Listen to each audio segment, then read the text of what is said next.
Hey there and welcome back to Psychologic. You know, we talk a lot about optimization, about building habits, about putting yourself out there.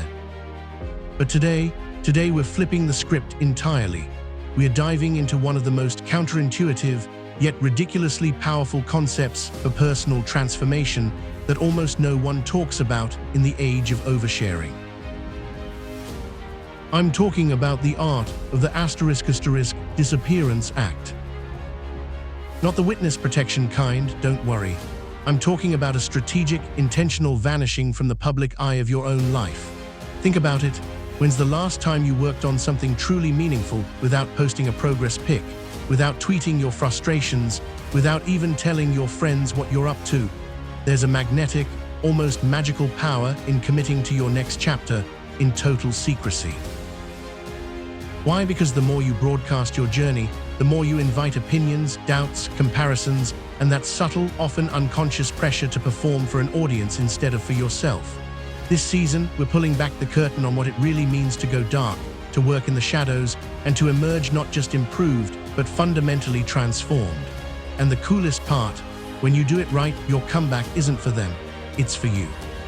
You'll have learned that the only applause that matters is the quiet satisfaction you feel inside. This isn't just theory. Think about some of the most impactful figures. Ever notice how an artist like, say, a Dave Chappelle will literally step away from the spotlight for years? He's not just on vacation. He's living, observing, processing, and crafting. And when he re-emerges, his perspective is sharper, his work is denser, and it creates a seismic shift. He mastered the strategic disappearance to fuel a monumental reappearance. That's the level of power we're unpacking today. So if you're tired of feeling like you're running in place, performing your goals instead of achieving them, or just constantly drained by the noise, stick with me. This is going to be a deep, practical dive into the how, the what, and the why of doing a personal reset that actually works. All right, let's map this out. To make this actionable, I'm breaking the entire process into 3 phases: the vanish, the grind in the shadows, and the re-emergence. Mess up any one of these, especially the last one, and you can undo all your hard work. Let's start at the beginning. How do you even disappear properly in a world that demands you be always on? Phase 1, the vanish, mastering the art of going dark. This isn't about deleting social media and calling it a day, though that might be part of it. It's a mental and social recalibration. Technique 1, the information lockdown. Your biggest enemy in the early stages, your own mouth. We are hardwired to share. It's a tribal thing. But here you need to become a vault. This means you stop openly discussing your life, your plans, your dreams with anyone who isn't absolutely essential to the mission. That includes family, friends, co-workers. The only potential exception is a life partner, and only if you are 1000% certain they are in your corner, rooting for your success without their own ego getting in the way. The goal is to become a mystery. When someone asks, "What have you been up to?" your response shifts from a detailed breakdown to something like, "Oh, just staying busy, working on some things. How about you?" You deflect. You become pleasantly uninteresting. This does 2 things. It protects your energy from outside opinions, and it builds immense internal focus. You're not spending mental energy narrating your life, you're spending it building it. Let me paint a picture with an example. Imagine Sarah. She's decided she's going to leave her corporate job in 18 months to start her own graphic design studio. The old Sarah would have told her co-workers over lunch, posted motivational quotes about entrepreneurship, and discussed her fears with her book club. The new Sarah, in disappearance mode, does none of that. At work, she's focused on her current job, but spends her lunches researching business licenses and portfolio building. When friends ask about work, she says, "It's challenging, but I'm learning a lot." Her energy isn't spent on getting pats on the back for her brave decision. It's all funneled into the actual, quiet work of skill building, saving money, and crafting a business plan. The dream stays incubating in the dark, where it's warm and safe, until it's strong enough to survive the outside air. Technique 2, the opinion inoculation. To disappear and stay hidden, you have to systematically stop caring what other people think. I know, easier said than done. But hear me out. Most people are far too preoccupied with their own lives to genuinely care about yours. The problem is the asterisk illusion that they care, and we shape our actions based on that illusion. Here's a mental hack. Create an avatar of your future best self in your mind. This is the you you're building in the shadows. Your only job now is to become obsessed with what that version thinks of your current actions. Would that future, successful, transformed you be proud of what you did today? Would they approve of you skipping that workout or wasting 3 hours scrolling? By shifting your focus to impressing this internal, idealized version of yourself, you cheat the system. You're no longer a puppet reacting to perceived external judgments. You're following the compass of your own future approval. It takes practice. You'll slip up. But each time you choose the internal opinion over the potential external one, you strengthen your disappearance muscles. Technique 3. The stealth mode planning. In this phase, you will get ideas. Big, exciting, butterflies in your stomach ideas. Your instinct will be to share them. Don't you dare. Think of your plans like a secret recipe. Every time you give someone a glimpse, you're giving away a pinch of your special ingredient. A healthy mindset is to believe that every leak of your plan reduces its chance of happening by a few percent. Why? Because sharing often gives you a premature sense of accomplishment, draining the motivational fuel you need for the actual work. Now, this doesn't mean you operate in a vacuum. If you need expertise, seek it, but with surgical precision. Need to understand website SEO, find an expert, ask *specific, targeted questions about the technical hurdles you're facing. Don't lay out your entire grand vision. Just get the intel you need, thank them, and fade back into the shadows. The plan stays under wraps. Phase 2, the grind in the shadows, what to do when you're off the grid.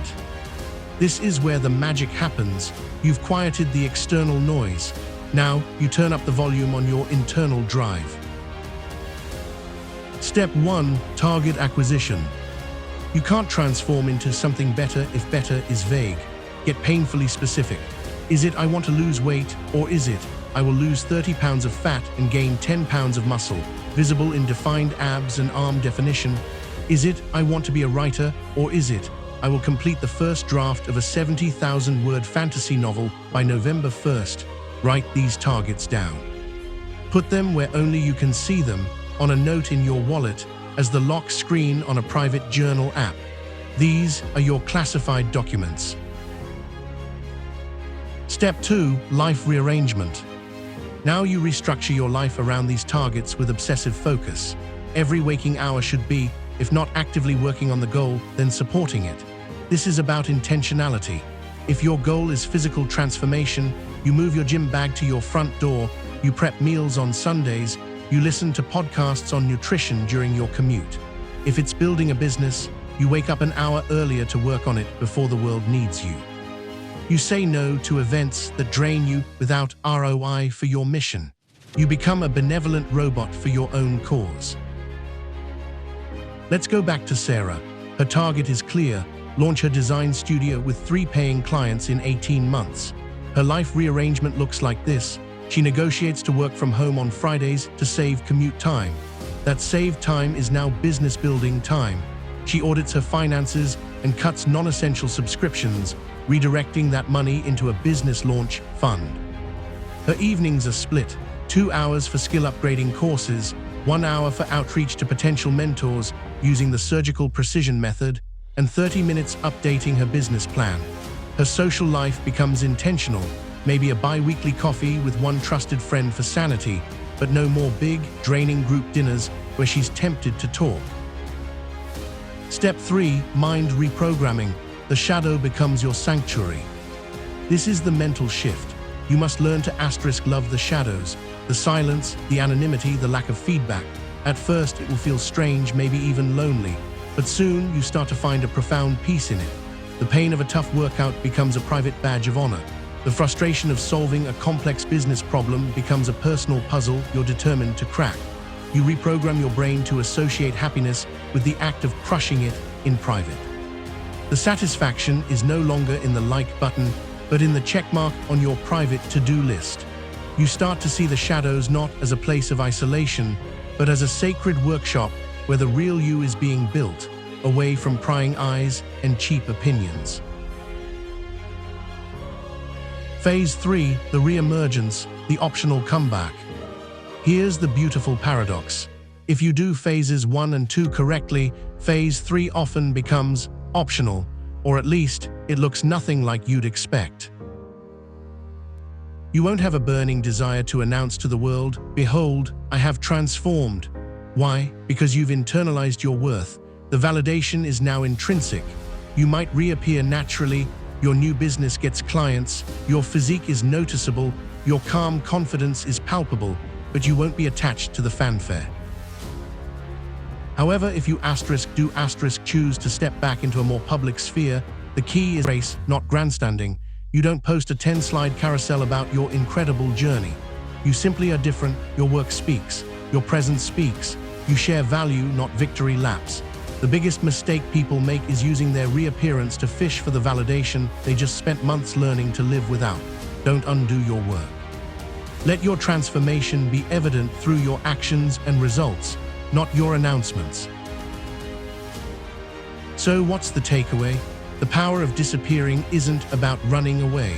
It's about running towards yourself with a level of focus the modern world rarely allows. It's about trading the shallow currency of public approval for the deep wealth of genuine achievement. It's a challenging path, no doubt. It asks you to fight your most basic social instincts. But the person who emerges from the shadows isn't just a better version of their old self. They're someone who has learned the most valuable lesson of all, that the most profound transformations happen in the quiet, in the dark, in the sacred space between who you were and who you decide to become. If this conversation sparked something in you, if you're ready to consider your own strategic retreat to level up, then do me a favor. It helps this channel stay in its own productive shadows, working to bring you more content like this. Hit that like button, subscribe if you haven't already, and tap that notification bell. That way, when we emerge from our production cave with the next deep dive, you'll be the first to know. Thanks for listening.